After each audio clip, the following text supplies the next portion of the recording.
আমরা তো বারবার জেলে গেছি শেখ হাসিনার আমলে, সে জেলে গিয়ে কারাগারের মধ্যে আমরা দেখেছি মানে কি কঠিন পরিস্থিতির মধ্যে মানে যারা স্বাধীনভাবে মত প্রকাশ করেছে, ফেসবুকে কোনো একটা কথা লিখেছে সরকারের বিরুদ্ধে বা দুঃশাসনের বিরুদ্ধে, সেটা ছেলে হোক এবং মেয়ে হোক, খাদিজা সহ স্মৃতি সহ অনেককেই আমরা দেখেছি যে নিপীড়িত হতে, নির্যাতিত হতে শুধুমাত্র ফেসবুকে সে তার স্বাধীন মতামত দেওয়ার কারণে।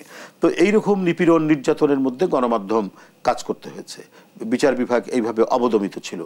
তারপরে নির্বাচন কমিশন, আপনার মনে আছে নিশ্চয়ই যে নির্বাচন কমিশন স্বাধীন এবং তার যে আইন কানুন সেটা স্বাধীনভাবে সে কাজ করবে, তার যে নিজস্ব স্বাধীনতা সেই স্বাধীনতাটা নিজেরাই হরণ করছে।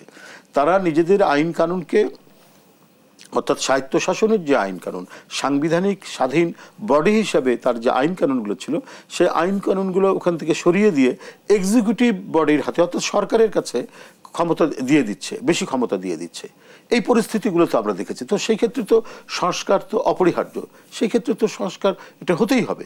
বিগত এই 15.5 বছর 16 বছরে মানে দুঃশাসনের তো নানা ধরনের বৈশিষ্ট্য দেখা যায়, কিন্তু এরকম প্রবল দুঃশাসন, এরকম ভয়াবহ দুঃশাসন এর আগে আমরা দেখিনি। মানে একজন ব্যক্তি তার ক্ষমতায় থাকার জন্য যত ধরনের অনিয়ম, অপকর্ম, বেআইনি কাজ এবং সেটা প্রকাশ্যেই নির্দ্বিধায় করেছে, এবং তার এই কাজের মধ্যে দেখা গেছে যে কে আমাকে চ্যালেঞ্জ করবে, চ্যালেঞ্জ করার কেউ নেই, অতএব আমি যেটা মনে করব আমি সেটাই করব।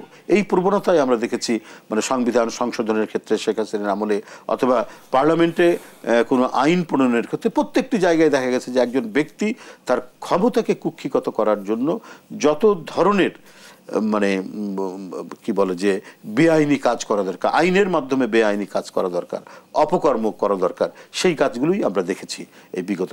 ভারপ্রাপ্ত চেয়ারম্যানও কিন্তু বলেছেন যে প্রধানমন্ত্রীর একচ্ছত্র যে ক্ষমতা সেটি থাকুক, সেটি তিনিও চান না। এইটি নিয়ে আমি নিশ্চয় আসবো।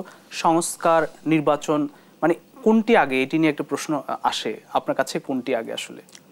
না, মানে দুটোই সমান তালে চলবে। একটা নির্দিষ্ট সময় পর্যন্ত আমরা যেটা বলেছি, এই মুহূর্তে কিছু কিছু সংস্কার ইমিডিয়েটলি করা দরকার, যেমন নির্বাচন কমিশন, পুলিশ প্রশাসন, জনপ্রশাসন, তারপরে সংবিধানের যেগুলো মানে সংস্কার বলতে যে এটার জন্য সরকার একটা প্রস্তাব দেবে, এগুলো তো ইলেক্টেড হবে মানে পার্লামেন্টের মধ্যে, যে মানে একটা নির্বাচিত পার্লামেন্ট সেইখানটা এটা মানে আইন হিসাবে সেটা গৃহীত হবে, অথবা যদি সংবিধান সংশোধনের প্রয়োজন হয় তো সেই ক্ষেত্রে 2/3 মেজরিটি দিয়ে এই জিনিসগুলোকে লিগালাইজ করা হবে। দুটি সমানভাবে চলবে। এখন যে বিষয়টি হলো যেটা আমি মানে বলতে চাচ্ছিলাম, তো সেটা হচ্ছে যে এই যে সংস্কারের যে প্রস্তাবগুলো সরকার দেবেন বা একটা অর্ডিন্যান্স জারি করেই একটা মানে আপাত মানে আইনীকরণ যেটা করবেন, সেটা যদি খুব বেশি প্রলম্বিত হতে থাকে, দিনের পর দিন চলে যায়, তাহলে আপনি দেখছেন যে নানা ধরনের ইন্টারনাল স্যাবোটেজের আমরা বিভিন্ন ঘটনাগুলোর কথা শুনছি বা হচ্ছে কিছু কিছু।